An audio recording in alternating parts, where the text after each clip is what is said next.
Namiss niyo yung mga damit niyo, ha? Ang dami, ah. Eh, ano yan? Iniingatan ko. Tanda niyo pa ba yung yan, sa daming yan? Ito, Paano niyo na nasusuot? Ang dami.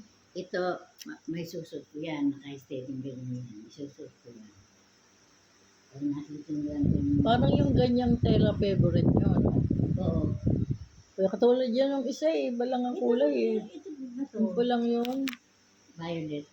Yung isa red. Ang dami, oh. Hindi. Eto, naglabasan na. Iba po ibili nito. Naglabasan na yung mga bra niya, eh. Yung binili ko ba sa inyong bra, yan yung suot niyo ngayon. Alin? Ito? Tama lang sukat. Tama lang sukat. Oo. Malapad. Tsaka walang foam, ano na, ay no may foam. Yun. Eh, mabuti naman nakikitawa-tawa yung isa. Dahil,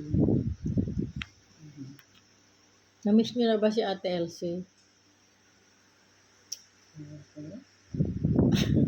Ang namiss niya si Mia tsaka si Kiel. Si Bina ba mabait sa inyo?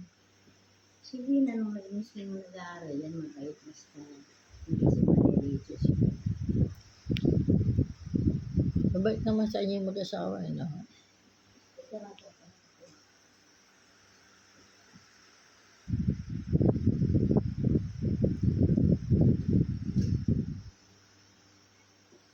Hala ko dahil yung pagdinig ko, isuot yung ibang ano, pagkaraan, tsaka na lang ko.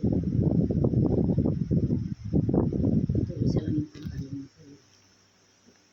Dami ng damit, eh. Oh. Hindi, yung... Ngayon, malilito na kayo kung alin susuotin niyo. Tulog na lang ko. Ang dami ko pa. Nabili ko sa inyong duster, 6. Nandun sa ano, 6 ba? 6. Tapos, yung ganyan, hindi ko 3 pang alis. Sa ano, Hindi niyo naman sinasabi yung chinelas niyo pala.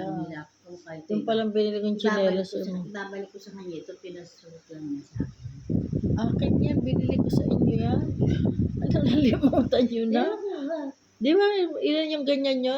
Yung ganyan nyo lang, 3 kulay eh. Favorite, yung may iba-ibang kulay. Ang ganda ng kulay niya, isang lavender, isang Yung mga pink, yung tsaka tumatagal blue. ng tiklop. Yan. Gusto niyo ba yung kulay nun? Maganda sa inyo, di ba? Ito? Yun, yung blue.